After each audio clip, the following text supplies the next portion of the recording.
كل مكان مكين وأفضل الصلاة وأكرم الصلاة وأفضل الصلاة وأكمل الصلاة على سيد المرسلين وعلى آله الطيبين الطاهرين وأصحابه الأكرمين. أما بعد فأعوذ بالله من الشيطان الرجيم. بسم الله الرحمن الرحيم.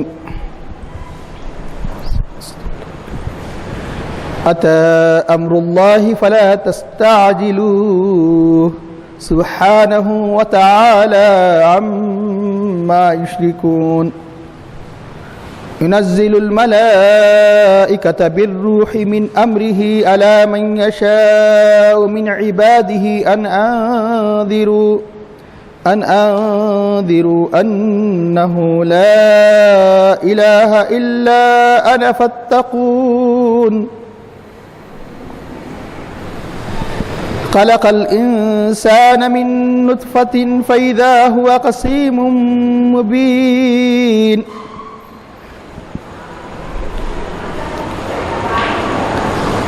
خلق السماوات والأرض بالحق تعالى عما يشركون. خلق الإنسان من نطفة فإذا هو خصيم مبين.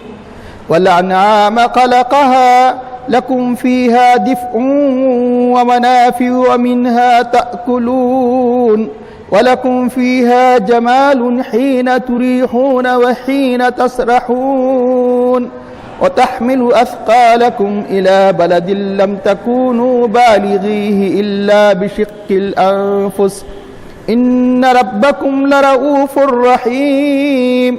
والقيل والبغال والحمير لتركبوها وزينة ويخلق ما لا تعلمون وعلى الله قصد السبيل ومنها جائر ولو شاء لهداكم أجمعين. صدق الله العظيم. قال الله تعالى في شأن حبيبه الكريم إن الله وملائكته يصلون على النبي يا أيها الذين آمنوا صلوا عليه وسلموا تسليما. اللهم صل على سيدنا ونبينا مولانا محمد النبي الأمي وعلى آله وصحبه وبارك وسلم. محترم بزرگان ملت عزیز بھائیو، ابھی 14واں پارہ سورۃ النحل کے پہلے رکوع کی تلاوت کا شرف حاصل کیا گیا. سورۃ الحجر کے بعد 14 پارے میں دوسرا سورہ ہے سورۃ النحل. جن آیات کریمہ کی ابھی تلاوت کا شرف حاصل کیا گیا ان کا ترجمہ ہے اتی امر اللہ، اللہ کا حکم آ گیا. اللہ کا حکم کے کئی معنی ہے. مشہور معنی یہ کہ اللہ کا عذاب آ گیا، قیامت آ گئی. دوسرا مطلب اس کا بیان کیا گیا فلا تستعجلوا، تم اس کے لیے جلدی مت کرو، عذاب کے طلب میں جلدی مت کرو. سبحانہ و تعالی عما یشرکون، اس کی ذات پاک ہے اور بلند و برتر ہے اس سے جو یہ لوگ اللہ کے ساتھ شریک قرار دے رہے ہیں. شرک سے بالا و برتر ہے. ينزل الملائکۃ، وہ اتارتا ہے ملائکہ کو بالروحی، وحی کے ساتھ، من امرہ، اپنے حکم سے اللہ تعالیٰ فرشتوں کو روح کے ساتھ وحی کے ساتھ نازل فرماتا ہے ان پر جسے چاہے اپنے بندوں میں سے جس پر چاہے نازل فرماتا ہے. اس بات کے ساتھ، اس حکم کے ساتھ ان انذروا، کہ تم ڈراؤ، یعنی باخبر کرو، انہ لا الہ الا انا، کہ نہیں ہے کوئی معبود سوائے میرے، فاتقون، اور مجھ سے ڈرو. خلق السماوات والارض بالحق، اسے نے پیدا کیا آسمانوں کو اور زمین کو حق کے ساتھ، حکمت کے ساتھ، مصلحت کے ساتھ. تعالی عما یشرکون، وہ بلند و برتر ہے اس سے یہ جو شریک قرار دے رہے ہیں. خلق الانسان من نطفہ، انسان کو ایک نطفے سے، یعنی ایک حقیر نطفے سے، مادے سے پیدا کیا.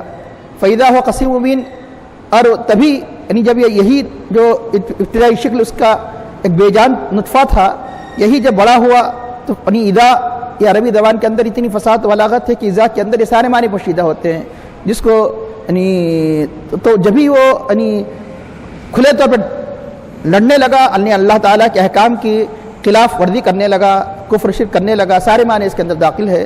یعنی جو ایک چھوٹا سا نطفے کی شکل میں تھا، ایک چھوٹے سے خطرے کی شکل میں تھا، یار یہی خطرہ جب بڑا ہوا، طاقتور ہوا، تو وہ سرکشی پر آمدہ ہوا، فَإِذَا هُوَ خَصِيمٌ مُبِينٌ، تو کھلے طور پر وہ جھگڑالو ہو گیا۔ خلق والانعام خلقها، اور چوپاؤں کو اللہ تعالیٰ نے پیدا کیا۔ جب اللہ تعالیٰ مزید اپنے قدرت کے دوسرے یعنی دلائل یہاں سے ذکر فرماتا ہے، والانعام خلقها لَكُمْ فِيهَا دِفْءٌ، اس میں تمہارے لیے گرمی کا سامان ہے، یعنی اس کے ذریعے سے لباس بناتے ہیں اس کے چمڑے وغیرہ سے، منافع اور دوسری منفعت کی چیزیں ہیں، یعنی یہ جانوروں کے اندر فائدے بھی ہیں اور لباس کا ذریعہ بھی ہے، ومنھا تاکلون، اور اسی میں سے تم کھاتے بھی ہو، کھانے کا بھی ذریعہ ہے، اور اللہ تعالیٰ نے اس کے اندر تمہارے لیے خوبصورتی بنایا، زینت کا سبب بنایا۔ وَلَكُمْ فِيهَا جَمَالٌ حِينَ تُرِيحُونَ، جب شام میں تم ان کو چرا کر واپس لاتے ہو، وَحِينَ تَسْرَحُونَ، جب تم صبح انہیں چرانے کے لیے لے جاتے ہو، ایک اچھا منظر بھی ہے تمہارے لیے۔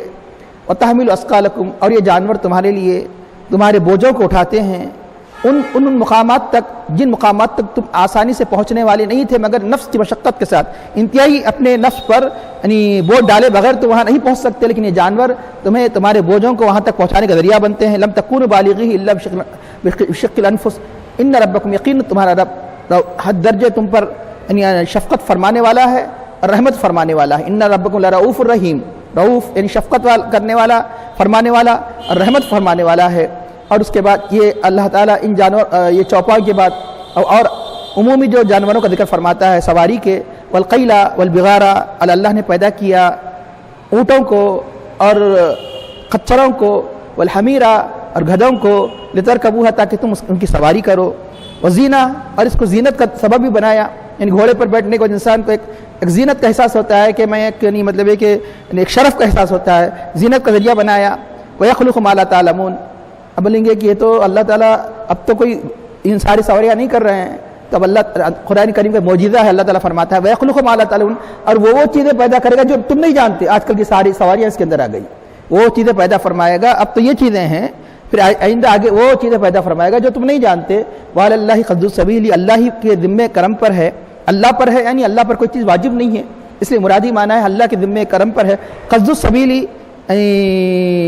سیدھا راستہ کا بتانا، قصد معنی درمیانی، یعنی جو اوسط ہوتا ہے وہ سب سے بہتر ہوتا ہے، کہ یعنی قصد سے مراد یعنی صحیح راستہ جو منزل مقصود تک پہنچائے، کہ اللہ ہی کے ذمے کرم پر ہے صحیح راستے کی ہدایت دینا، صحیح راستہ بتانا۔ وَمِنْهَا جَائِرٌ، اور انہی راستوں میں سے بس تیرے راستے ہیں جو راہ مستقیم سے صراط مستقیم سے ہٹے ہوئے ہیں۔ وَلَوْ شَاءَ، اگر وہ چاہتا یعنی اللہ چاہتا تو لَهَدَاكُمْ أَجْمَعِينَ، تم سب کو ہدایت دیتا، لیکن اس کی مصلحت نہیں ہے، کہ یعنی وجہ کیا ہے انشاءاللہ تعالیٰ تفسیر میں بیان کی جائے گی۔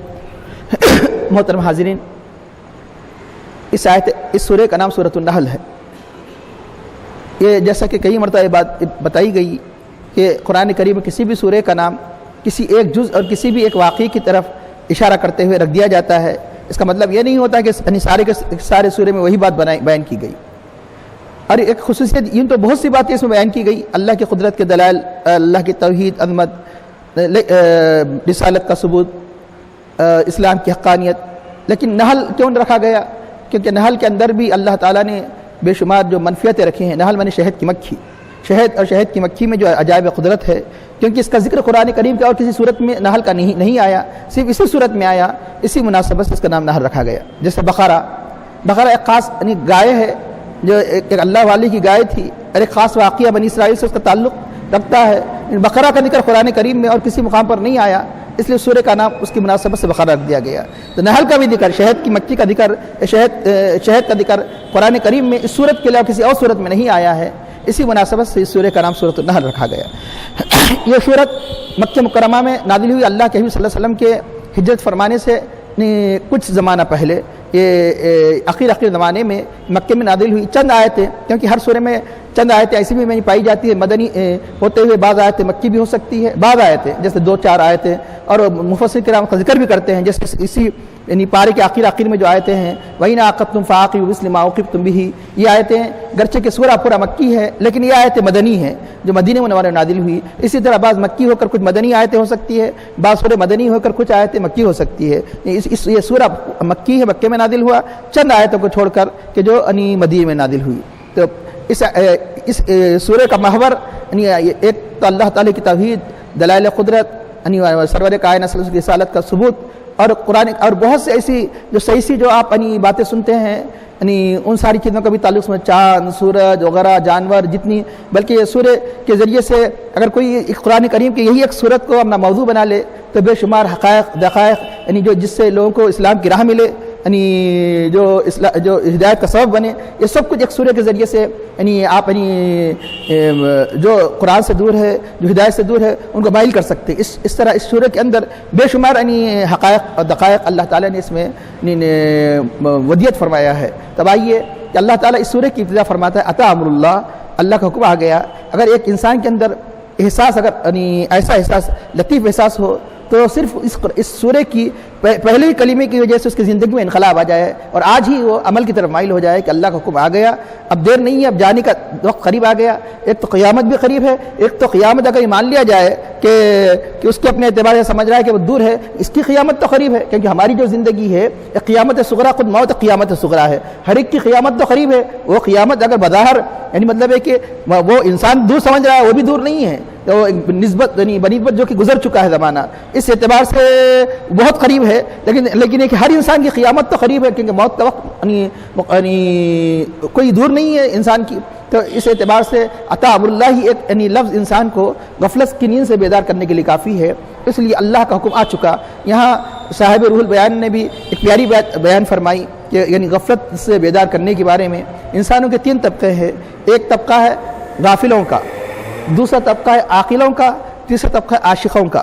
جو غافلوں کا طبقہ ہے ان کو خطاب کس بات سے کیا جاتا ہے؟ عتاب کے ذریعے سے کیا جاتا ہے، یعنی مطلب ہے کہ جو کس لیے کہ دنیا کے مکروہات اور دنیا کی زیب و زینت میں مبتلا ہوتے ہیں، بغیر عتاب کے سننے والے نہیں ہیں، اس لیے ان کے اوپر غصے کا اظہار کیا جاتا ہے، وعید ذکر کی جاتی ہے کہ ایسا نہیں کہ تم اگر تم عمل نہیں کرو گے تو جہنم ہوں گی، یعنی بچھو ہوں گے، سانپ ہوں گے وغیرہ۔ یہ غافلوں کا طبقہ ہے کہ جن سے خطاب کیا جاتا ہے۔ اور عاقلوں کا طبقہ ہے جو عقل رکھنے والے، ہر چیز عقل کے پیمانے سے دیکھتی ہے۔ تو چنانچہ عاقل کون ہے؟ حقیقت میں عمل کرنے والا عاقل ہوتا ہے، کیونکہ عقل مند یہ نہیں ہے کہ دنیا کے اندر پھنسے رہے۔ عقل مند کس کو کہا گیا قرآن میں؟ عقل مند نیک آدمی کو کہا گیا، کیونکہ اس کو معلوم ہے کہ ہمیشہ کا نفع کیا ہے، ہمیشہ کا نفع عبادت میں ہے، ہمیشہ کا نفع دنیا داری کو چھوڑنے میں ہے۔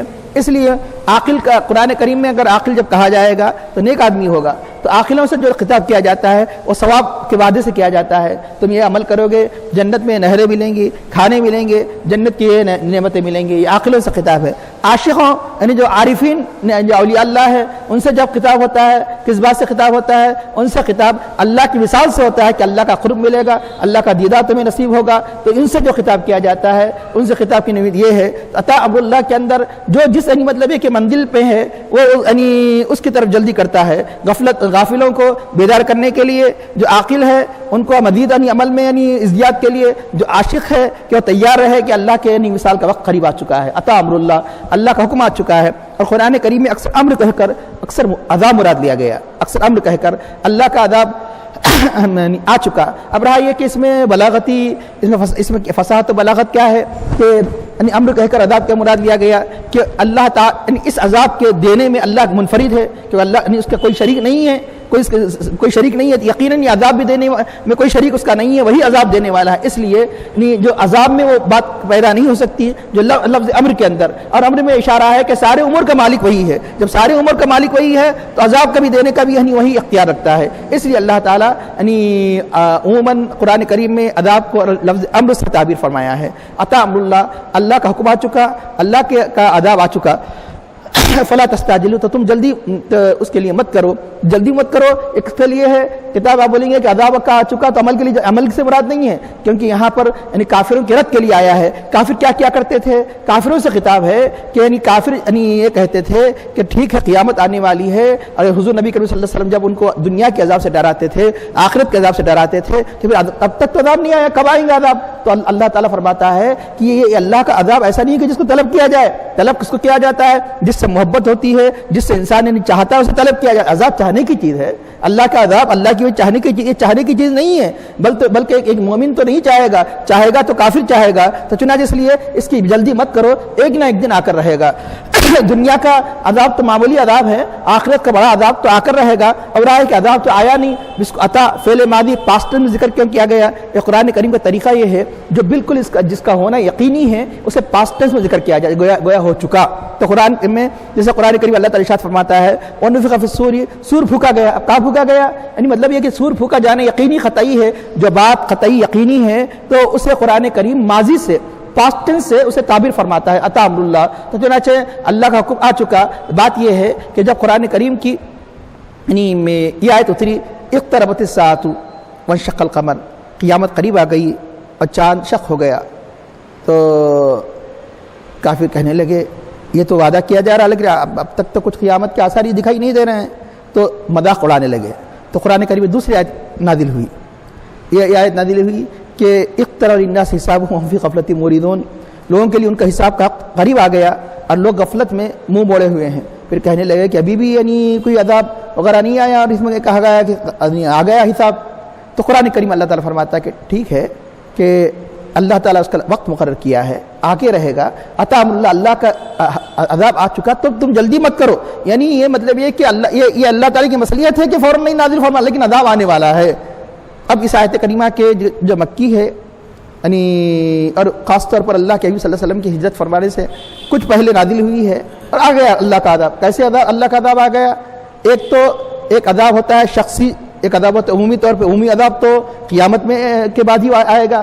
شخصی یہ کہ کئی ایسے گستاخوں کو اللہ تعالیٰ نے واصل جہنم کیا جنگ بدر میں، 2 سال بھی نہیں گزرے یعنی اللہ کا حکم آ چکا، یہاں تک کہ کئی بڑے بڑے یعنی سردار، بڑے بڑے سردار جو اسلام کا مذاق اڑا کرتے تھے، اللہ کے حبیب کی گستاخیاں کیا کرتے تھے شان میں، اور قرآن کریم کی مخالفت کیا کرتے تھے، 2 سال کے اندر انہوں نے انجام دیکھ لیا کہ اللہ کا عذاب آ گیا ان پر۔ اب وہ عذاب تو یقین آئے گا کہ جس کی ہنسی مذاق اڑا رہے ہیں۔ تو یہاں فلا تستعجلوا میں ان کی زبان بند ہو گئی، اور اس کے بعد جب یعنی جنگ بدر سے اس کی ابتدا ہوتی ہے ان پر یعنی دنیا کے عذاب کی، جب جنگ بدر سے اس کی ابتدا ہوتی ہے، ہر آنے والی گھڑی پچھلی گھڑی سے ان کے لیے تباہ کن ہوتی ہے، یہاں تک کہ ہوتے ہوتے ایک وقت ایسا چکا کہ صرف زیادہ دن نہیں گزرے کہ 8ویں ہجری میں سارا کا سارا یعنی مکہ بلکہ سارا کا تقریباً حجاز اسلام میں داخل ہو گیا۔ اس لیے اللہ تعالیٰ فرماتا ہے کہ عذاب ایسی چیز نہیں ہے کہ اس کے لیے طلب کیا جائے۔ تو قرآن کریم ایک مقام پر فرماتا ہے یہ مومن کی شان نہیں ہے کہ عذاب کو طلب کرے۔ یستعجل بہ الذین لا یؤمنون بہ، اللہ تعالیٰ فرماتا ہے اس کی جلدی تو وہ کرتے ہیں جو ایمان نہیں لاتے، جو ایمان نہیں لاتے جلدی کرتے ہیں۔ والذین آمنوا مشفقین منہا، اور اہل ایمان تو اس سے ڈرتے ہیں، اہل ایمان تو اس سے ڈرتے ہیں۔ تو اللہ تعالیٰ فرماتا ہے کہ عطا امر اللہ، اور ایک روایت میں آتا ہے جب اللہ کے حبیب پر اتنی وہی نازل ہوئی، ابھی نہیں پڑھے، آگے نہیں پڑھا گیا، عطا امر اللہ، صحابہ حیران ہو گئے، ہیبت سے کھڑے ہو گئے کہ اللہ کا عذاب آ گیا، یعنی مطلب اب قیامت ہونے والی ہے۔ اندازہ لگائیے کس حد درجے ان کے اندر احساس تھا، کس حد درجے خوف خداوندی تھی۔ تو اب اس یہ کیفیت میں ایک ہیبت کی کیفیت اور خوف کی کیفیت طاری ہو گئی عطا امر اللہ پڑھتے ہی۔ جب اللہ کے حبیب صلی اللہ علیہ وسلم یہ پڑھا فلا تستعجلوا، تو جب سکون ہو گیا، یعنی ابھی وقت ہے، ابھی عمل کے لیے موقع ہے۔ فلا تستعجلوا، جب یہ لفظ پڑھا گیا تم جلدی مت کرو، یعنی مطلب ہے کہ جب کہا تب اس سے اشارہ ملا کہ ابھی عمل کا موقع ہے۔ تو یہ ہے یعنی صحابہ کی کیفیت، ان کے خوف خدا کی کیفیت۔ جو جتنا اللہ متقی ہوتا ہے اس کے اندر اتنا ہی خوف خدا پایا جاتا ہے۔ عطا امر اللہ فلا تستعجلوا، سبحانہ پاک ہے ذات، وتعالی عما یشرکون، اور وہ بلند برتر ہے مشرکین کے شرک سے۔ سبحانہ یہ اور یہ اللہ کے عذاب کے آنے میں یہ دونوں میں یعنی ربط کیا ہے؟ اس کی ذات پاک ہے۔ ایک روایت میں آتا ہے کہ کافروں نے کہا ٹھیک ہے عذاب آنا یقینی ہے، جیسا کہ تم کہہ رہے ہو، تو ہمارے یعنی بت ہماری سفارش کریں گے، ہماری بت ہماری سفارش کریں گے۔ جس میں بتایا گیا کہ اللہ کا مخالف، اللہ کے دشمن کی شفاعت کسی کی یعنی کوئی بھی اللہ کے دشمن کی شفاعت نہیں کر سکتا، اور بت تو یعنی وہ مخالف ہی ہے، اور یہ جن کی جو شفاعت طلب کر رہے ہیں وہ بھی مخالف ہے دین کے، لہذا یعنی وہ اللہ تعالیٰ کی ذات پاک ہے جو اس شرک سے جو ایک کہتے ہیں کہ ہمیں یعنی یہ بت بچا لیں گے، تو ان کے شرک سے اللہ تعالیٰ بیدار ہے، اس کی ذات بلند برتر ہے، کوئی اس کے عذاب کو دفع نہیں کر سکتے اگر عذاب کا ارادہ، اگر عذاب دینا چاہے۔ اس لیے اللہ تعالیٰ یہاں یعنی شرک کی برات کا اعلان کیا کہ اللہ تعالیٰ کی ذات ہر قسم کے عیب سے پاک ہے۔ تو اس کو پوری تاکید کے ساتھ سبحانہ 2 لفظ بیان فرمایا، سبحانہ پاک ہے ذات، اور تعالیٰ بلند ہے، کس بات سے بلند ہے؟ شرک سے بلند ہے۔ تو دونوں فرق کیا ہے؟ سبحان میں اور تعالیٰ میں۔ اللہ تعالیٰ کی عظمت کے جب بھی ہم اللہ کا نام لیتے ہیں تو کیا کہتے ہیں؟ تعالیٰ. تو تعالیٰ کے معنی بلند و برتر ہونا. تو یاد رکھیے اللہ تعالیٰ یہ کمالات اور عظمت بیان کرنے کے دو طریقے ہیں. ایک ایجابی طریقہ، ایک سلبی طریقہ، یعنی ایک منفی طریقہ، ایک مثبت طریقہ.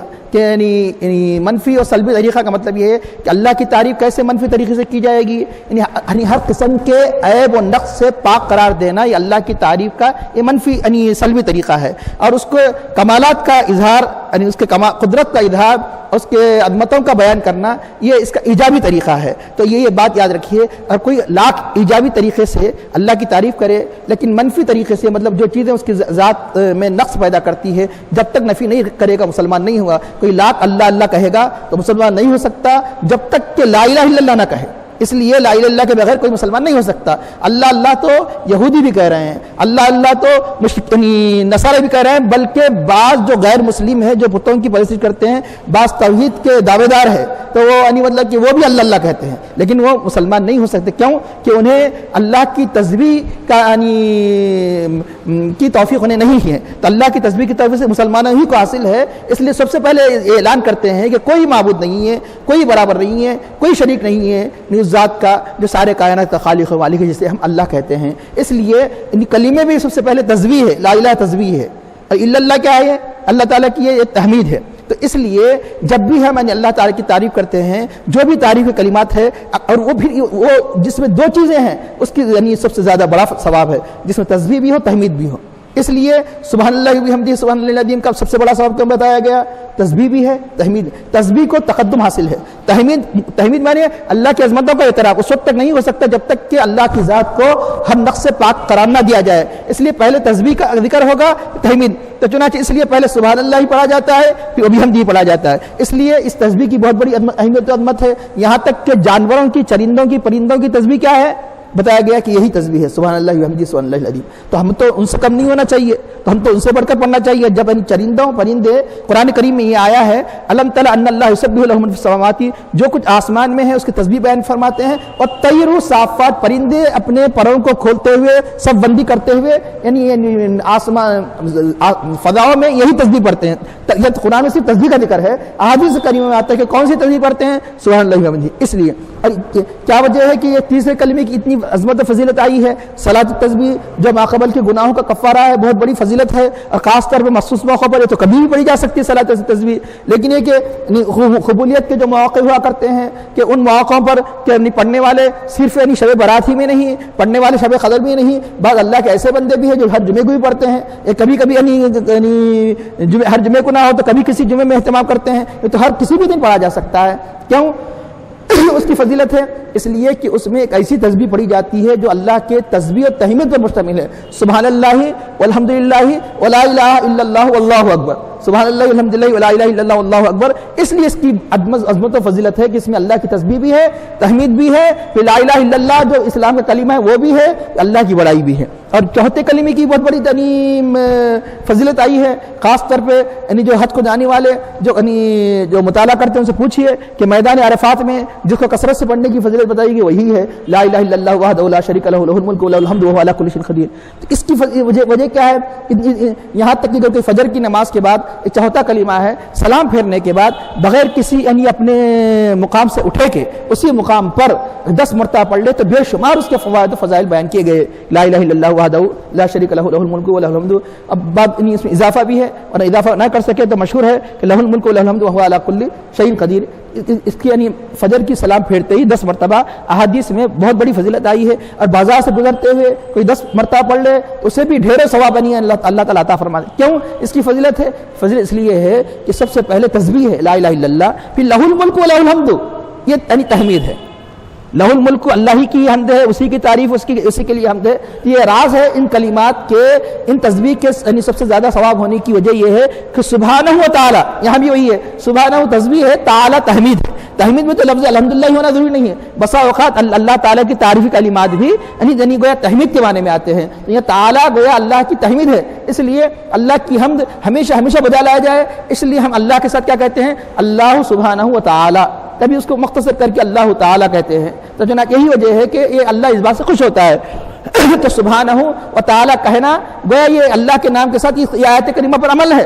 اللہ سبحانہ و تعالیٰ، تو سبحانہ و تعالیٰ اس کی ذات، اللہ تعالیٰ کی ذات ہر قسم کے نقص سے پاک ہے، و تعالیٰ ہر قسم کی خوبی کا وہ مستحق ہے، جس کی بھی جو خوبی ہے سب اسی کی ہے کہ اسی نے دی ہے۔ مثال کے طور پہ مشہور و معروف ہے، جب کرسی کی تعریف کی جاتی ہے تو کرسی کی تعریف نہیں بلکہ حقیقت میں کرسی بنانے والے کی تعریف ہوتی ہے۔ مخلوق میں بھی اگر کسی کی تعریف ہوتی ہے در حقیقت خالق کی تعریف ہے، اور تعالیٰ کے اندر سب داخل ہے۔ اللہ تعالیٰ کی ذات بلند ہے، جب ساری کائنات کا خالق و مالک وہی ہے تو پھر کوئی اس کا شریک نہیں ہو سکتا۔ تو اس کا ارشاد ہوتا ہے ینزل الملائکۃ، اللہ فرشتوں کو نازل فرماتا ہے، بالروح وحی کے ذریعے سے، من امرہ اپنے حکم سے، جس پر چاہے اپنے بندوں میں سے ملائکہ کو نازل فرماتا ہے۔ ینزل قرآن کریم میں یہاں عطا لایا گیا، اور یعنی یہ خود ایک مستقل یعنی ایک علم ہے کہ اگر یعنی قواعد کی بنیاد پر قرآن کریم کے نکات، یعنی کلمات کے الفاظ لغت کے اعتبار سے قرآن کریم کے نکات، معارف و اسرار، تقدیم و تاخیر، ایک چیز کو جو عموماً پہلے بیان کرنا چاہیے اس کو بعد میں بیان کیا گیا، بعد میں بات کو پہلے بیان کر دیا گیا، اس کے اندر اگر تھوڑی سی تبدیلی ہے اس کے نکات، بے شمار قرآن کریم معانی سے بھرا ہوا ہے۔ تو اب ہر آدمی اپنی اپنی طاقت حیثیت سے اس کے موتی کو چن لیتا ہے، پھر کوئی دعویٰ نہیں کر سکتا کہ ہم سارے کے سارے معانی بیان کر سکتے ہیں، سارے کے سارے معانی ہم سمجھ چکے ہیں۔ تو قرآن کریم ایک قاعدہ یہ بھی ہے کہ جو ہمیشہ کے لیے کام آئے گا کہ عام طور پر یعنی مطلب ایک ہوتا ہے عربی زبان میں اکثر بنیادی طور پر دو فعل استعمال کیے جاتے ہیں، ایک فعل ماضی پاسٹ ٹینس، ایک فعل مضارع۔ فعل مضارع کا مطلب یہ ہے کہ فعل مضارع انگلش میں صرف جس کو آپ پریزنٹ کہتے ہیں وہ فعل مضارع، لیکن انگلش کا عربی میں فعل مضارع کے بہت بڑے معنی ہیں۔ عربی میں پریزنٹ اینڈ فیوچر دونوں کو ملا کر فعل مضارع بنایا جاتا ہے، یعنی ایک ہی لفظ پریزنٹ کے معنی بھی دیتا ہے، حال کے معنی بھی کہہ دیتا ہے، اور فیوچر کے معنی بھی دیتا ہے، اس کو کہتے ہیں مضارع۔ تو سب سے دوسرا جو عربی کا فارم ہوگا وہ مضارع ہوگا، جو ایک ہی لفظ جو حال کے معنی میں آتا ہے، جیسے مثال کے طور پہ اگر کہا جائے کہ ینزل نازل کرتا ہے، نازل کرے گا، یصلی درود پڑھتا ہے، درود پڑھے گا، یہ دو معنی پیدا، اس کو مضارع کہا جاتا ہے، یعنی پریزنٹ بھی ہے اور مستقبل بھی ہے۔ ماضی تبھی سن چکے آتا آ گیا، کس لیے کہا گیا؟ جو چیز آنے والی ہے آ گیا کہا جا رہا ہے، ایک خاص مصلیت ہے، وجہ ہے۔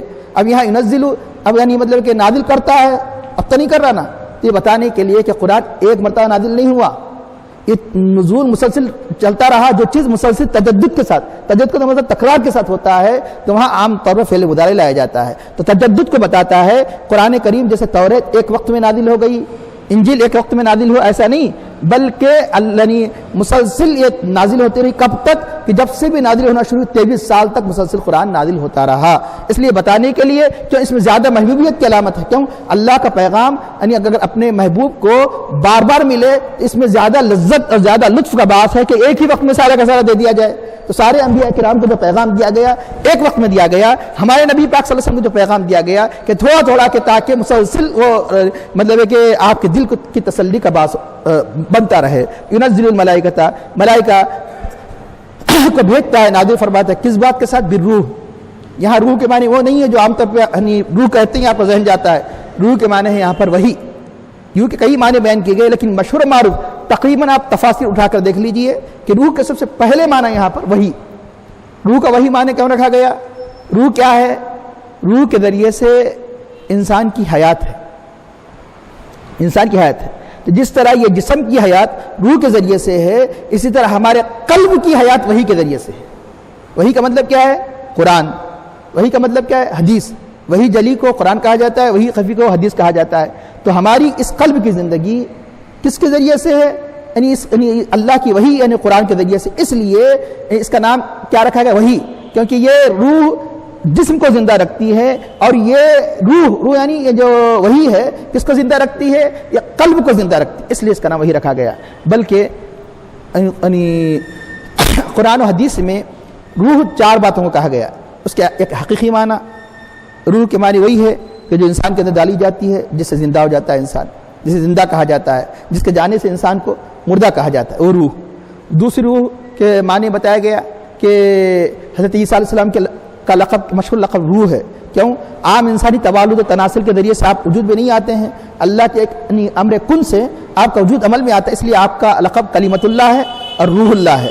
اور تیسرا روح کون؟ حضرت جبرائیل علیہ السلام کا لقب روح الامین جنہیں کہا جاتا ہے کہ تنزل الملائکۃ والروح، مشہور تفسیر ہے فرشتے اترتے ہیں لیلۃ القدر میں، اور کون؟ روح القدس حضرت جبرائیل علیہ السلام۔ اور چوتھا روح کے معنی وہی جو اس آیت کریمہ میں ہے۔ حضرت جبرائیل علیہ السلام کا نام روح کیوں ہے؟ اس لیے کہ یہ وہ چیز لے کر آتے ہیں جو لوگوں کی زندگی، قلوب کے زندگی کا باعث ہے، جو انسان کے قلب کی زندگی کا باعث ہے، اور اس لیے جو چیز لائی جا رہی ہے اس کا بھی نام روح اور لانے والوں کا نام بھی روح، اور جو اس سے اپنا ربط رکھے تو وہ سرتا پر روح، یہاں تک کہ مر جائے تو بھی زندہ، اور جو زندہ رہا اور جو اپنے روح کو اس کے ذریعے سے بیدار نہیں کیا، زندہ رکھی مردہ۔ اللہ تعالیٰ فرمایا سمن بکمن امیون، اور ان کے مقابل امواتن غیر احیاء، یہ مردے ہیں، زندہ نہیں ہیں، یہ اندھے ہیں، بہرے ہیں۔ کون؟ جو اس روح سے اپنی روح کو تر و تازہ نہ کرے، اب روح کو بیدار نہ کرے، بلکہ حقیقت میں روح کے اصلی معنی تو اس کے ہیں، لیکن اگر باطنی نگاہ سے دیکھا جائے تو اصل روح یہی ہے۔ کیوں؟ اس لیے کہ انسان کے جسم کی اصل کیا ہے؟ روح ہے، کہ روح کی وجہ سے زندہ ہے، اور روح کی اصل کیا ہے؟ انسان کی اپنی جسم کی اصل روح ہے، اور روح کی اصل دین ہے۔ دین کے بغیر اگر سب کچھ ملا، زندگی نہیں ملی، تو اگر دین نہیں ملا تو پھر اس کی روح بیکار، اس کا جسم بیکار۔ اس لیے انسان کی روحانی زندگی اگر قائم ہے تو دین سے، اور دین سے کس سے قائم ہے؟ دین کی روح کیا ہے؟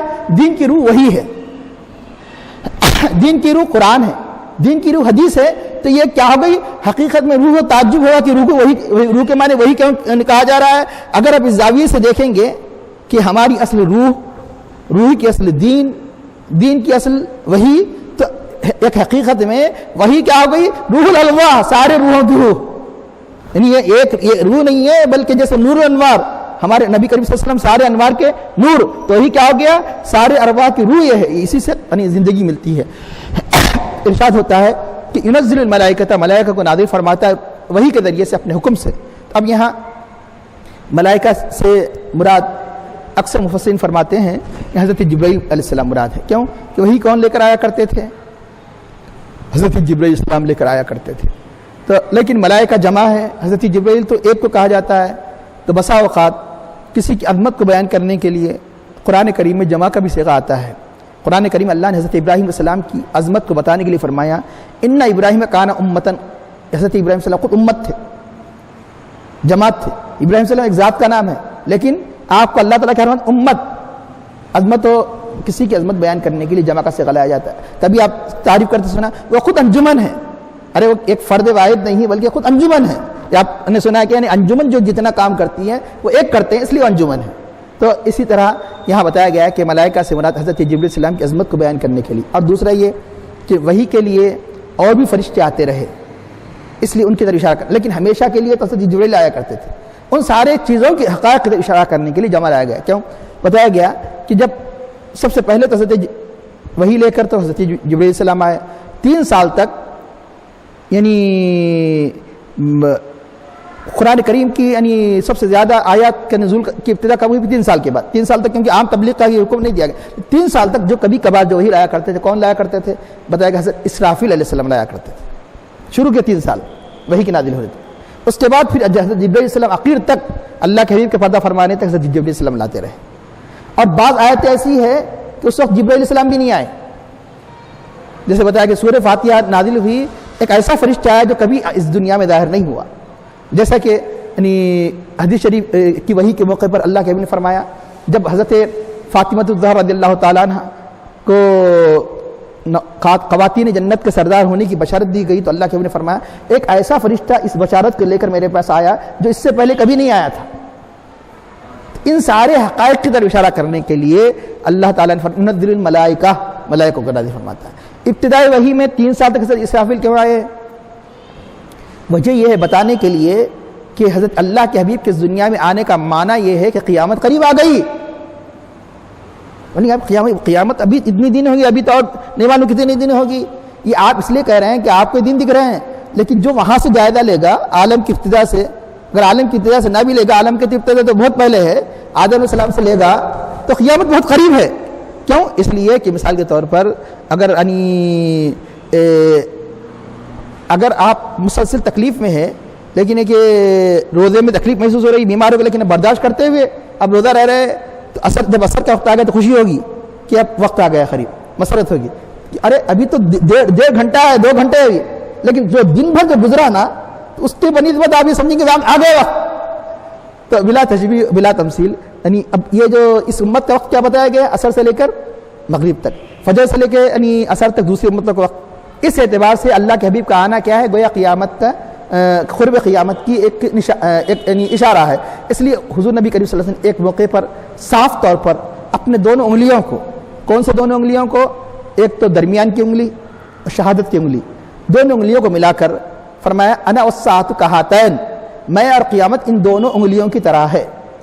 مثال کے طور پہ اگر دو انگلیوں کو ملا دیا جائے تو یہ کتنا قرب معلوم ہو رہا. مثال کے طور پہ یہ دو انگلیوں کو ملا دیا جائے تو یہ دو انگلیوں کو ملا کر اللہ کے حبیب صلی اللہ علیہ وسلم نے فرمایا کہ جیسے دو انگلیاں جتنے قریب ہے تو میرا آنا اور قیامت کا آنا اتنا ہی قریب ہے.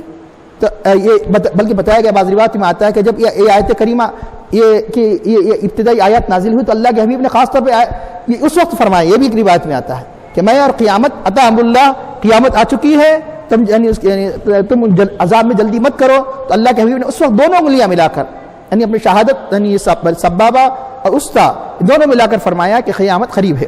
اب یہاں یعنی یہ تو بہت مشہور و معروف اکثر روایت سنتے ہیں آپ کہ قیامت قریب ہے. اس میں اور ایک نقطہ بیان کیا گیا، یہ دونوں جب ملائیں گے تو فاصلہ کتنا رہتا، یہ صرف توجہ ہونا کم جاتی ہے. دیکھیے بڑی انگلی ہے، یہ فاصلہ بہت کم ہے، اتنا ہی فاصلہ یہ امت کا ہے، اتنی مطلب اتنا وقت گزر چکا ہے. یہ جو فاصلہ باقی ہے بڑی انگلیوں میں یہ تو قرب کو بتا رہا ہے، یہ فاصلے کو بتا رہا ہے کہ عصر تا مغرب کا وقت اتنا ہی ہے کہ یعنی مطلب کہ یہ بعض لوگوں نے یہ بھی نقطہ بیان کیا گیا کہ اللہ کے حبیب صلی اللہ علیہ وسلم دونوں ملانے کی وجہ کیا ہے. تو فرماتے ہیں کہ ینزل الملائکۃ، ملائکہ کو بھیجتا ہے اپنے حکم سے، یہ جس اپنے بندوں میں سے جس پر چاہے.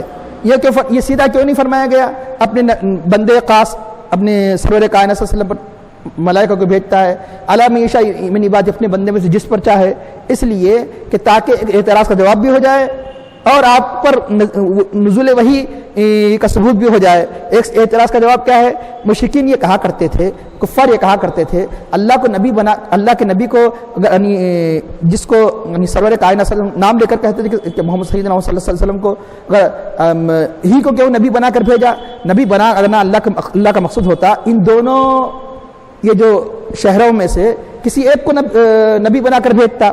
ان دونوں سے مراد کیا ہے، بصرہ یعنی اور مکہ وغیرہ میں جو وہاں کی روسا ہے، طائف اور یعنی بصرہ کی طرف اشارہ کر کے وہاں بڑے بڑے مالدار لوگ رہا کرتے تھے، ان میں سے کسی مالدار کو یعنی وہی بناتا. تو ان کے معیار کیا تھا، عظمت کا، جو مالدار ہو، مال و دولت رکھنے والا، باغات رکھنے والا ہو. تو اللہ تعالیٰ فرماتا ہے کہ وہی کا مستحق وہ نہیں ہے کہ جو دولت رکھتا ہے، دنیا رکھتا ہے. اللہ خوب جانتا ہے کہ کون اس کا مستحق ہے.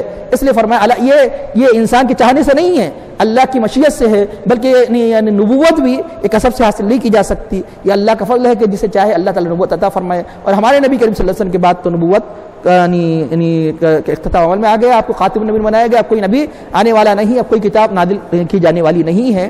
اس لیے اللہ تعالیٰ ان کے اعتراضات کا جواب دینے کے لیے فرمایا کہ اللہ تعالیٰ جسے چاہے یعنی اپنی نبوت سے سرفراز کرے، اور خوب جانتا ہے کہ اللہ عالم حیث یجعل رسالتہ، کہ یعنی کون رسالت کا مستحق ہے، یعنی کون رسالت کے یعنی قابل ہے. تو چنانچہ یہاں یہ بتایا گیا کہ اللہ جس پہ چاہے یعنی وحی کو نازل فرماتا ہے.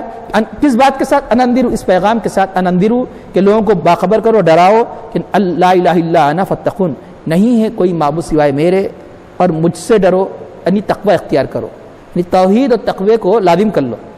یعنی یہ دو جو پیغام دیے گئے کہ کس بات سے ڈراؤ، کس بات کا انہیں یعنی خبردار کرو کہ اللہ کے سوا کوئی معبود نہیں، اور دوسرا ہے کہ تقوی کو اختیار کرو، رب سے ڈرو، فاتقون. تو اب سارے آسمانی کتابوں کا نچوڑ صرف ایک کلمے کے اندر آ گیا، لا الہ الا انا فاتقون. ساری مطلب تعلیمات کا نچوڑ یہی ہے کہ توحید و تقوی جس کو مل گیا ساری دین و دنیا کی نعمت مل گئی. کیوں؟ اس لیے کہ توحید جو اصل مقصود ہے، وحدانیت جو مقصود ہے، اس لیے اولیاء اللہ کی ساری تعلیمات کا مرکز توحید و وحدانیت ہوا کرتی تھی. اب رہا یہ کہ توحید کے بعد جو انسان کا مطلب ہے کہ جس کی ضرورت ہے وہ ہے تقوی. اللہ کا قرب بغیر تقوی کے حاصل نہیں ہو سکتا، کہ دائمی عذاب سے بچ جائے گا، لیکن ہے کہ بغیر تقوی کے اللہ کا قرب حاصل نہیں ہوگا، اللہ کا محبوب نہیں بنے گا. تقوی تو بتایا گیا کہ انسان کے اندر دو ہی کمالات ہیں، ایک علمی کمالات ہے، ایک علمی کمال، دوسرا عملی کمال. جس کو آپ کہتے ہیں کہ علمی کمال نظری علمی کمال کو نظری کمال، عملی کمال، علمی کمال کی آخری انتہا توحید ہے، اس سے بڑھ کر کوئی اشرف و اعلیٰ علم نہیں۔ علمی کمالات کی انتہا کہاں ہو جاتی ہے؟ اللہ کی وحدانیت، توحید، اللہ کو ایک قرار دینا، اللہ کی عظمت، کمال قدرت کا جاننا، یہ علمی کمال کی انتہا ہے۔ اس لیے اولیاء اللہ کا علم سب سے اعلیٰ کیوں کہا گیا؟ کہ توحید کے بارے میں جو جس معیار پر جو ان کی سوچ و فکر ہے، وہ صرف علمی ہی نہیں بلکہ عین الیقین کے درجے پر ان کا جو درجہ ہے، اس اعتبار سے ان کے علم کو اعلیٰ عرفہ کہا گیا۔ اور تقوی، اور جتنے آپ کے عملی کمالات ہیں ان کے آخری انتہا کیا ہے؟ تقوی۔ اس لیے ہر عبادت کا مقصد کیا بیان کیا کہ متقی بن جائے۔ کہ روزے کیوں فرض کیے گئے؟ فرمایا لعلکم تتقون، تاکہ تم متقی ہو جاؤ۔ روزے کی فرضیت کی وجہ کیا بیان کی؟ متقی ہو جاؤ۔ اللہ کی بات کرو، کیوں کرو؟ عبادت کا مقصد بھی تقوی بیان کیا گیا۔ ارشاد ربانی ہے یا ایھا الناس اعبدوا ربکم الذی خلقکم والذین من قبلکم، اے لوگو تم اپنے رب کی عبادت کرو کہ جس نے تم کو پیدا کیا، تم سے اگلوں کو پیدا کیا۔ کیوں عبادت کرو؟ جواب لعلکم تتقون، تاکہ تم متقی ہو جاؤ۔ ہر چیز کا مقصد تقوی، تو پتہ چلا کہ انسان کی زندگی کا مقصد کیا ہے؟ توحید اور تقوی۔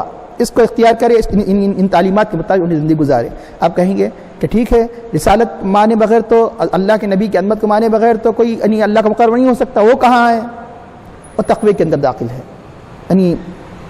تقوی کس کو کہتے ہیں؟ تقوی کے معنی ہے اللہ کے اوامر کو اختیار کرنا، نواہی سے بچنا۔ اور اوامر معنی جن باتوں کا اللہ نے حکم دیا ہے، اللہ کے جتنے کمانڈمنٹس ہیں، جتنے حکم احکام ہیں، اسے ماننا۔ اور جن چیزوں سے منع کیا گیا، اللہ کے اوامر میں سب سے بڑا امر کیا ہے؟ نبی کی عظمت اور عفت کو ماننا۔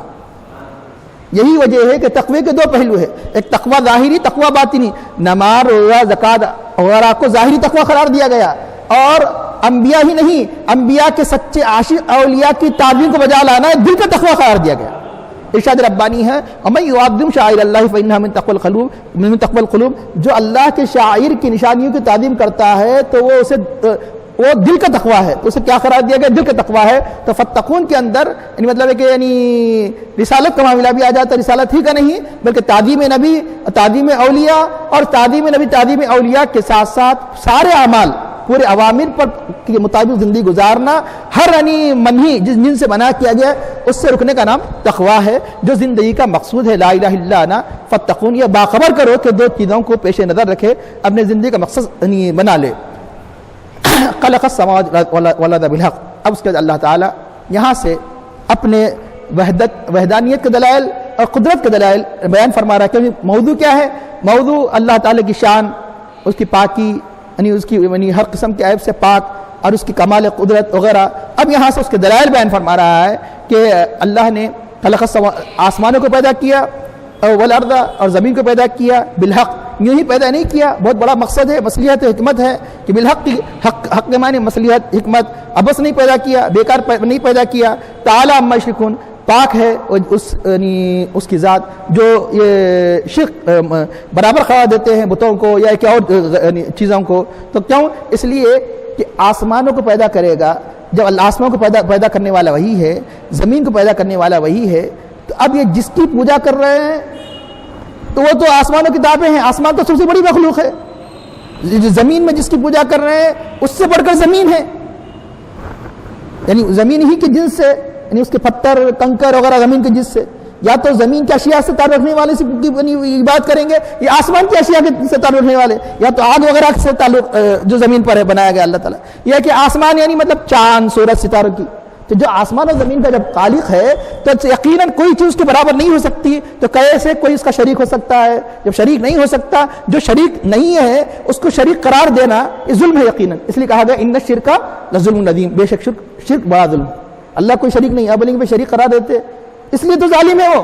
کیوں؟ اس لیے کہ ناحق شریک قرار دے رہا ہے، جو شریک نہیں ہے اس کو کہنا ہے کہ شریک ہے، اس لیے اس کو ظلم قرار دیا گیا۔ تعالی عما یشرکون۔ اب رہا ہے کہ اللہ کی قدرت، وحدانیت کے دلائل مختلف طریقے سے مختلف جگہ بیان کیا۔ کہیں تو اللہ نے خود انسان کی ذات کو مقدم کیا سب سے پہلے، کہیں تو آسمان و زمین کو، تو ہر جگہ حکمت ہے۔ انسان کی ذات کو بیان کیا گیا اس لیے کہ سارے تخلیق کا اصل مقصود کیا انسان ہے، اس لیے جہاں یہ بیان کیا گیا وہاں اس کی طرف اشارہ کرنے کے لیے، اور جہاں یہ دلائل کے اعتبار سے نہ ماننے والا ہی مان جائے، کیونکہ آسمان و زمین ایک ایسی کھلی طور پر اللہ کے وحدانیت کی کھلی نشانی ہے کہ ہر پڑھا لکھا ان پڑھ ہر شخص سمجھتا ہے یہ تو آسمان کے نیچے رہے گا، یہ زمین کے اوپر رہے گا، اور جانتا ہے یہ آسمان کس نے بنائے، یہ زمین کس نے بنائے، یہ سارا نظام قدرت کتنی مطلب ہے کہ بالکل نظم و نسق چل رہا ہے۔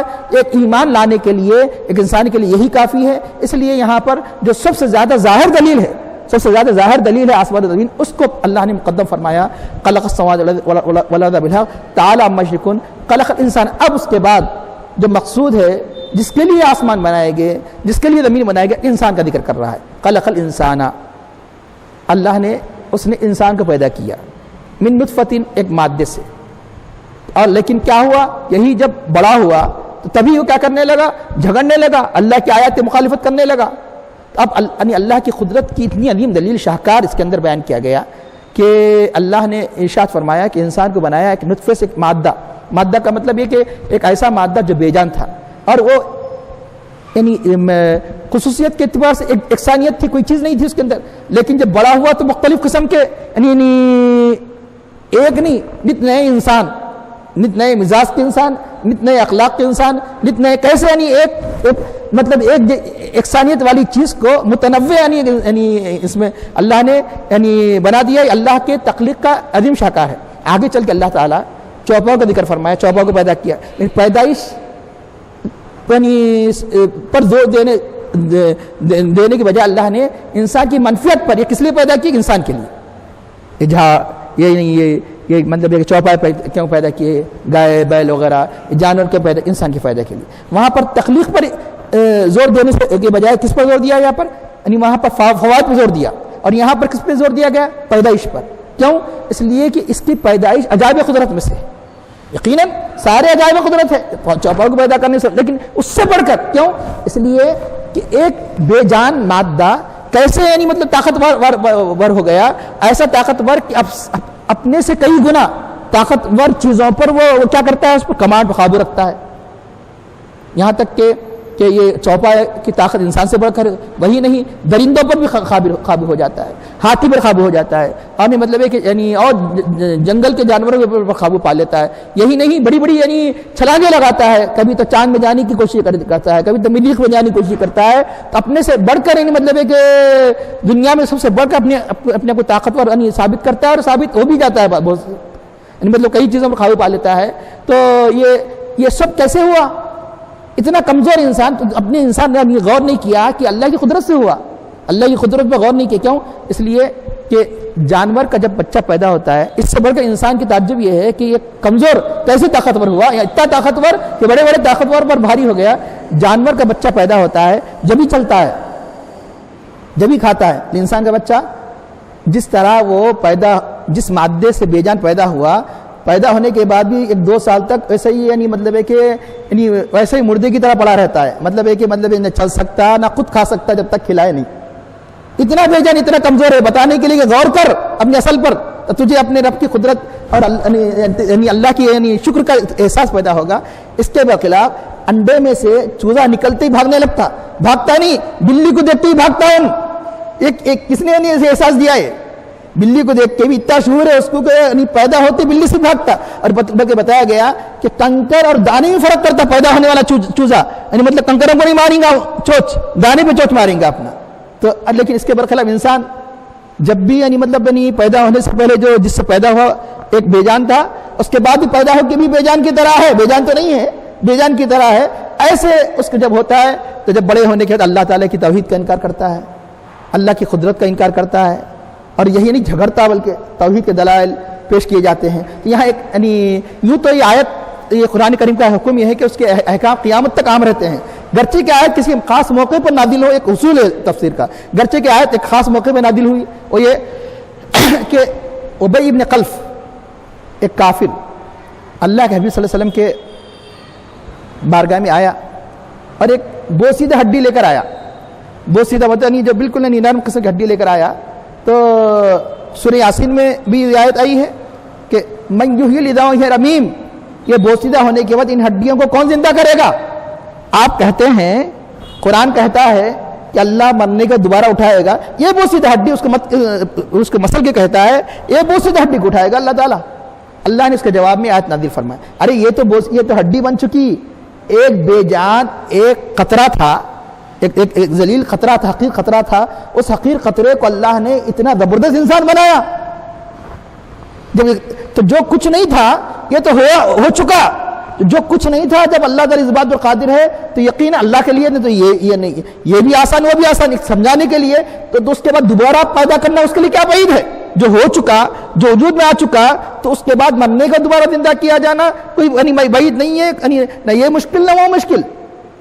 تو اس لیے فرمایا کہ جب بے جان تھا تو جب وجود ملایا، اب تو جاندار ہو کر مر چکا، یقیناً دوبارہ اٹھایا جانا یہ کوئی عقل کے خلاف نہیں، یقین اٹھائے گا۔ اللہ نے اس کا جواب دیتے فرمایا انسان کو پیدا کیا نطفے سے فَإِذَا قَسِيمٌ مُبِينٌ، تبھی وہ جھگڑنے لگا کھلے طور پر، وَالْأَنْعَامَ خَلَقَهَا، اور چوپایوں کو پیدا کیا، اور چوپایوں کو پیدا کیا۔ انعام تو یہ عام طور پر ہر زبان میں کلام کی سیٹنگ ہوتی ہے، جیسے انگلش میں بھی ہوتی ہے، جیسے انگلش میں پہلے فاعل آتا ہے سبجیکٹ، اس کے بعد فعل آتا ہے ورب، اس کے بعد مفعول آتا ہے آبجیکٹ۔ تو عربی زبان میں کبھی اسم پہلے آتا ہے، کبھی فعل پہلے آتا ہے۔ ان سے مراد جس کو انگلش میں فاعل کہیں گے، عربی میں خیر دوسرا نام ہے اس کا، فاعل ہے، لیکن عام طور پر مفعول آبجیکٹ پہلے نہیں آتا، آبجیکٹ عام طور پر پہلے نہیں آتا، لیکن یہاں پر آبجیکٹ کو پہلے پیدا بیان فرمایا۔ کیوں؟ کہ اس کی اہمیت کو بتانے کے لیے کہ تمہارے لیے یہ اتنے فوائد کی چیزوں کو پیدا کیا، اس پہ زور دیتے ہوئے وَالْأَنْعَامَ خَلَقَهَا، پہلے خلق الانعام نہیں فرمایا، چوپایوں کو پیدا کیا۔ اور اب ہو سکتا خیال آئے انسان کو کیوں نہیں بولا؟ انسان کی تو اہمیت اس سے بڑھ کے ہے نا، الانسان خلقہ، اس لیے نہیں فرمایا۔ وہ انسان کی وہاں اہمیت بتانا مقصد نہیں تھا، انسان کی اہمیت تو دوسری طرح بتائی گئی، وہاں خلقت کی عظمت بتانا تھا۔ اللہ نے جو پیدا کیا وہ جو ایک حقیر اس کو طاقتور بنایا، اور یہاں حیوانات کی مطلب ہے کہ جو فوائد کو بتانا مقصود ہے، اس لیے اس کو اللہ نے خلقت سے بڑھ کر یہاں بتانا کس کو ہے، اس کے فوائد کیا ہے، کس لیے پیدا کیا گیا، اس لیے یہاں اس کو مقدم کیا گیا۔ تو قرآن کا ایک ایک کلمہ تقدیم و تاخیر میں خود کئی معنی رکھتا ہے۔ انعام کو پیدا کیا، انعام معنی چوپائے، چوپائے تو یوں تو بہت سے ہوں گے جیسے مثال طور پہ ذیلی، لیکن اہم جو چوپائے جو قرآن کریم میں آتے ہیں وہ 4 قسم کے ہیں، نر و مادے کو ملا کر جملہ 8 ہو جاتے ہیں۔ اس لیے قرآن کریم میں 8 کے بارے میں ذکر فرمایا، 8 ازواج، 8 قسم کے جوڑے اللہ نے خاص طور پر جو پیدا کیے تمہارے کھانے پینے اور بہت سی چیزوں کے، گرچہ کے اور حلال بہت سے جانوریں ہیں، سب وہ اس کے متعلقات ہیں، لیکن جو کثرت سے استعمال میں آنے والے جو انسان کے زندگی کا معاش جس پر ہے وہ 4 مادے کو ملا کر 8 8 ازواج۔ ایک تو یہ کہ بکرا اس کی مادہ، بھیڑ دمبا جس کو کہتے ہیں اس کی مادہ 4 ہو گئے، اس کا گائے اور اس کا نر بیل، اور اس کا اونٹ اور اس کی مادہ ملا کر جملہ، یہ 8 ہے جو بنیادی طور پر جو چوپائے سمجھے جاتے ہیں، ورنہ اس سے ہٹ کے بھی جیسے بھینس وغیرہ سب گائے وغیرہ ہی کے اندر ضم کر دی جائے گی، شامل کر دی جائے گی۔ یہ 8 جانور ہے جو انسان کے لیے کے فائدے کے لیے اللہ نے بنایا، ان کی معاش کے لیے بنایا، کھانے پینے وغیرہ، اور یہی نہیں ان کے اعضاء سے بھی بہت سے کام لیتے ہیں جس کا ذکر اس میں کیا گیا کہ وَالْأَنْعَامَ خَلَقَ لَكُمْ فِيهَا دِفْءٌ، تمہارے لیے اس میں دفن لباس کا سامان ہے۔ ایک زمانے تک انسان، اب یہ بات اور ہے کہ انسان مختلف مواقع پر مختلف ترقیوں کے صورت میں ایک چیز کو چھوڑا دوسرے کو پکڑا۔ ایک زمانے تک انسان کس پر ڈیپینڈ تھا؟ ایک نہیں، چند سالوں تک نہیں، ہزاروں سال تک جانوروں پر ڈیپینڈ رہا سواری۔ اب یہ بات اور ہے کہ یہ سہولت اللہ نے ٹرین وغیرہ یہ ان چیزوں کو پیدا کی، لیکن آج تقریباً ہزاروں سال کیا انسان استعمال کیا؟ نہیں، صرف مشکل سے انسان جو استعمال کر رہا ہے۔ آپ بولیں گے سواری کے لیے بنایا، سواریاں تو دوسری ہے، اہم تو یہ ہے، تو اس کو کیوں ذکر فرمایا؟ یہ تو آپ 100-200 سال سے استعمال کر رہے ہیں، ورنہ ہزاروں سال سے انسان کیا استعمال کرتا رہا؟ یہی سواریوں کو تو استعمال کرتا رہا، سفر میں، حضر میں، سامان کو لادنے میں۔ اس لیے اگر یہ پیش نظر رکھتے ہوئے پڑھیں گے تو آپ سمجھنا آسان ہو جائے گا۔ تو اس میں تمہارے لیے لباس بھی انسان کس سے بناتا تھا ابتدا میں؟ ان جانوروں کے لباس سے۔ جب یہ کارخانے نہیں بنے تھے، کپڑے کا حصول آسان نہیں تھا، بعد میں آہستہ آہستہ اس کی مادی ترقی ہوتی گئی تو ساری چیزیں انسان بناتا چلا گیا۔ اس لیے بلکہ یہی نہیں، اس اسلام کی ابتدا میں جو بزرگان دین جو لباس پہنتے تھے جس کو صوف کہتے ہیں، وہ کمبل مطلب ہے کہ بھیڑ بکری کے کھالی سے بنایا جاتا تھا، اور لباس بنایا جاتا تھا، کمبل جو بنائی جاتی تھی۔ اب یہ بتایا گیا کہ وَالْأَنْعَامَ، اس میں تمہارے لیے کس کا سامان ہے؟ گرم بولے تو لباس، کیونکہ عام طور پہ چمڑے وغیرہ گرم ہوتے ہیں، گرمی کا سامان ہے جو سردی کے ذرے سے بچ سکتے ہیں، اور منافع، اور بہت سے منفیتیں ہیں، کئی منفیتیں ہیں اس میں۔ ایک تو منفیت تو دانت وغیرہ سے بہت سی چیزیں بنائی جاتی ہے، اس کے یعنی مطلب ہے کہ بالوں سے کئی چیزیں بنائی جاتی ہے، یہاں تک کہ چپل وغیرہ بنائی جاتے ہیں، اور نامعلوم کی کتنی منفیتیں جو ہم نہیں جانتے، بلکہ اور جو منفیتیں بعض یعنی حیات الحیوان جیسی کتابیں جس کا نام ہے کہ حیوانوں کے خصائص، اس کے اعضاء میں ابھی بہت سی ایسی تحقیق جو انسان نے بھی جان بھی نہیں سکا، اور بہت سی انسان نے جان چکا اور جان رہا ہے کہ اس کے اعضاء میں مختلف قسم کے فوائد ہے، یہ کریں گے تو ایسا ہوگا، وہ کریں گے تو ایسا ہوگا، یہ کریں گے تو اس کے یعنی مطلب پتے کا یہ فائدہ ہے، اس کے یعنی مطلب فلاں کا یہ فائدہ ہے، اس کے مخصوص طریقے سے استعمال کیا جائے تو ایسا ہوگا، ایسے کئی فوائد یعنی اطباء نے وہ لکھ دیا کہ جو انسان سے بہت سے لوگ واقف نہیں ہیں اس سے۔ منافع جب اللہ تعالیٰ فرما رہا ہے کہ اس میں منفیتیں بھی ہے، لباس بھی ہے، اور منہا تاکلون، اور اس میں سے اور ان جانوروں سے تم کھاتے بھی ہو۔ منہا کا لفظ اس لیے فرمایا، منہا میں نے بعض جانور پورا نہیں کھاتے، بعض چیزیں ناجائز بھی اس کے اندر، کپورے مسانے وغیرہ، یہ وہ بعض چیزیں ایسی ہے جو نہیں کھائی جاتی ہے، اس لیے منہا تاکلون کی طرف اشارہ بھی مل گیا۔ اب رہا یہ کہ کھانے کا فائدہ تو پہلے ہے، اس کو کیوں ذکر نہیں فرمایا؟ جانور کھانے کا فائدہ تو پہلے ہے، بعض انسان ایسے ہوتے ہیں کہ جائز سمجھتے بھی نہیں کھاتے،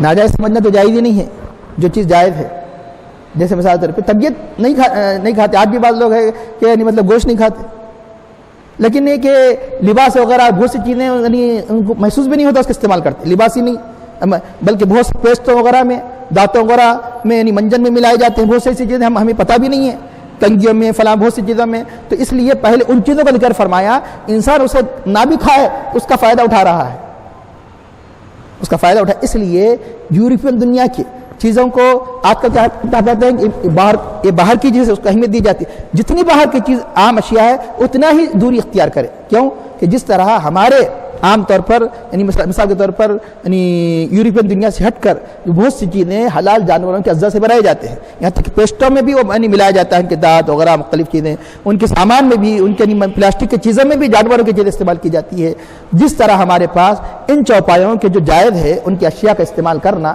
جیسے بے جان چیزوں کے ہڈیوں وغیرہ کا اور یعنی بالوں وغیرہ کا، تو اب اس کے برخلاف یورپین دنیا میں جو جانور ان کے پاس سب سے زیادہ اویلیبل ہے، جو زیادہ مہیا، خنزیر ہے، اس لیے آج احتیاط کرے کہ وہاں کی عام اشیاء، برش کے اندر بھی وہ سب سے زیادہ ترجیح کس کو دیں گے کہ خنزیر کے بالوں کو ترجیح دیں گے، صابن میں بھی کون سی چیز زیادہ ملانے کی کوشش کریں گے، خنزیر کا مطلب چربی ملانے کی کوشش کریں گے۔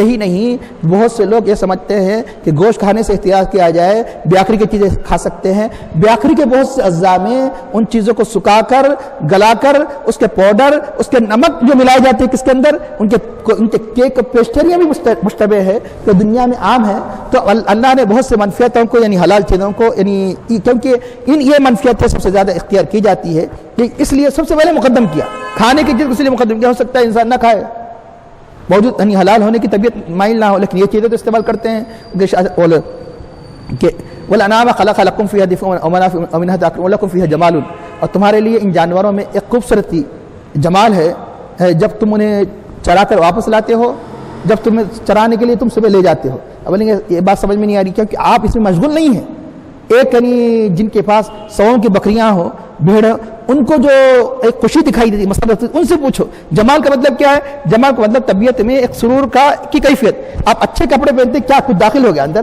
کھائے پیے تو ذرا محسوس ہوگا نا، نہیں کھا رہے نہیں پی رہے نہیں، ایک اچھی چپل پہن لیے، اچھے کپڑے پہن لیے، تو آپ کیا طبیعت میں آپ کو ایک خوشی محسوس ہوتی، تکبر تو کسی صورت میں جائز نہیں ہے، خوشی محسوس ہوتی ذرا، تو یہی جمال ہے۔ تو جمال کا مطلب ہے کہ کسی چیز کے یعنی اچھائی کا احساس آپ کے دل میں پیدا ہو، وہ کیفیت کیونکہ آپ اسے مصروف نہیں، اس کی اہمیت سمجھ میں نہیں آ رہی، جو ان کا مالک ہے ان سے پوچھو، ان کے اندر جب مطلب ہے کہ اس کے جب تر و تازہ مطلب جانوروں کو دیکھے گا، ان کے بھرے ہوئے تنوں کو دیکھے گا تو خوشی نہیں ہونے لگیں گی، جانور کا تھن سکڑ جائیں گے تو خوشی نہیں ہوتی، اس کو تکلیف ہوتی ہے، ارے کیا میرے جانور ایسے ہو گئے، ان سے پوچھئے کہ ارے دبلے ہو گئے، کھارے پیرے دبلے ہو گئے، ان کو تکلیف ایسا پوچھئے، جب موٹے ہوں گے، تھن ہوں گے، تو یہی جمالی کیفیت اور ان کے اندر جمال ہے۔ تمہارے لیے تریحون و تسرحون، عربی زبان میں رواح کے معنی ہے شام میں جانا یا شام میں آنا، تسریح کے معنی صبح میں آنا یا جانے کو کہتے ہیں، تو پہلے صبح آتی ہے شام، پہلے صبح آتی نا، اکثر چیز آپ صبح پہلے بولتے، صبح شام بولتے، شام صبح نہیں بولتے آپ، لیکن یہاں اللہ تعالیٰ کیا فرما، شام و صبح فرما رہا، اس لیے یہ دیکھیے کتنے حقائق قرآن کریم کے اس کے اندر پائے جاتے ہیں. تمہارے لیے جمال کا احساس ہوتا ہے جب کہ تم اسے شام میں واپس لاتے ہو چراگاہ سے. ابھی لے گئی نہیں, لانے کا ذکر ہے, اور تم صبح لے جاتے ہو. اس لیے کہ لے جانے میں بھی ایک انسان کی خوشی ہوتی ہے, لیکن لانے میں اس سے بڑھ کے ہوتی. کیوں؟ لے جاتے وقت بھوکے رہتے, ایک دوسرے کو ڈھکلتے ہیں. انسان خود بھوکا رہتا, کسی کیفیت سے بات صحیح نہیں کرتا, چڑچڑا. آپ کہتے ہیں کہ آپ پہلے کھانا کھا لیجیے, ہو سکتا ہے آپ کو بھوک لگ رہی ہو, تو غضب میں آ جاتا. ابھی جانور تو جانور ہی ہے, جب بھوکے رہیں گے رات بھر, صحیح خوراک نہیں ملے گی, اور اس کے اندر تھن کیا رہیں گے, پورے خالی رہیں گے. پھر صبح تو خود انہوں تھنوں کو خالی کر کے بھیجتے ہیں اپنی ضرورت کے لیے. تو اس وقت انسان کو وہ لذت کیفیت نہیں ہوتی. جب جا کر کھا کر اچھے مطلب ہے کہ ان کے جسم بھی پھولے رہیں گے, ان کے تھنے بھی بھرے رہیں گے, اور ان کے اندر ایک ڈسپلن کی کیفیت رہیں گی. کیوں کہ صبح جو تکلیف کچھ گرتے پڑتے رہیں گے وہ کیفیت نہیں رہے گی. اس لیے شام میں جو جمال کا احساس ہوتا ہے وہ صبح میں نہیں ہوتا. اس لیے اللہ نے پہلے شام کا ذکر فرمایا, بعد میں صبح کا ذکر فرمایا. وَلَكُمْ فِيهَا جَمَالٌ حِينَ تُرِيحُونَ وَحِينَ تَصْبِحُونَ وَتَحْمِلُ أَثْقَالَكُمْ. اور یہ جانور تمہارے بوجھوں کو لے جاتے ہیں ان مقامات پر کہ جن مقامات پر پہنچنا تمہارا آسان نہیں تھا. آج بھی بہت اتنی ترقی ہونے کہ آپ کہیں گے کہ گاڑیاں ہیں, آپ کی گاڑیاں نہیں جا سکتی, گھوڑے استعمال کیے جاتے ہیں. اس لیے آج بھی فوج میں اتنے سب ہونے کے باوجود بھی ایک مستقل باڈی یہ جو گھوڑوں کے لیے مقرر ہے. کیوں کہ بعض چیزیں یہ یعنی مطلب ہے کہ سواریاں نہیں کر سکتی جو گھوڑوں کے ذریعے سے کیا جا سکتا. آج بھی محتاج ہے انسان اس کا, باوجود اتنی ترقی ہونے کے کہ یہ ان مقامات پر اپنے بوجھوں کو رکھ لے جاتے ہیں کہ اللہ بشکل انفس, کہ جہاں مشقت ہی سے پہنچ سکتے ہیں. اگر یہ چیزیں نہیں ہوتی, جب پتہ چلتا کہ اپنے پیٹھ پر کتنا لے جاتے ہیں, اپنے پیٹھ پر سارے کے سارے سامان ڈھو کر تو نہیں جا سکتے تھے. تو اب جب پتہ چلتا کہ ان کی اہمیت کتنی ہے, اب آسانی سے جا رہے نہیں سمجھ میں آ رہا. اس لیے سواری بھی جا رہی ہے, آپ کا سامان لے کے الحمدللہ کہے اللہ نے سواریاں بنائی. اگر سواریاں نہیں ہوتی تو ہمارا عالم کیا ہوتا تھا؟ یہ ساری چیزیں کس کو لے جانا پڑتا تھا؟ یہ تو جانور ہی نہیں, آپ یہ سواری بھی یہ جو سواری استعمال کر رہے ہیں ہر مرتبہ الحمدللہ کہنے کی ضرورت ہے. خالی ایک مرتبہ تو مستحب سنت ہے, ایک مرتبہ نہیں, مستحب ہے تو بار بار الحمدللہ کہے. نہیں تو چنانچہ یہ جہاں مشقت سے پہنچ سکتے تھے وہاں یہ چیزیں یعنی تمہارے بوجھوں کو لے جاتی ہے کہ ان ربکم لرؤوف رحیم, بے شک تمہارا رب شفقت والا ہے, تم پر رحم والا ہے. تو اللہ تعالیٰ کا کرم نہیں تو کیا ہے, انسان کے کھانے کے لیے اتنی چیزیں, سارے عالم اس کے لیے بنایا. یہ آسمان اس کے لیے یعنی پورا آسمان کا نظام بنایا, زمین کا نظام بنایا, کئی چوپائے وغیرہ پیدا کیے وغیرہ وغیرہ. کہ اللہ تعالیٰ کی یقیناً یہ رافت نہیں تو کیا ہے, رحمت نہیں تو کیا ہے. البتہ ہے کہ رؤوف اور رحیم دونوں ایک ساتھ اکثر ذکر آتا ہے. رؤوف میں رحیم سے بڑھ کر بتایا گیا. رؤوف جس کو مصدر رافت میں زیادہ یعنی مطلب ہے کہ رحمت کی کیفیت پائی جاتی ہے.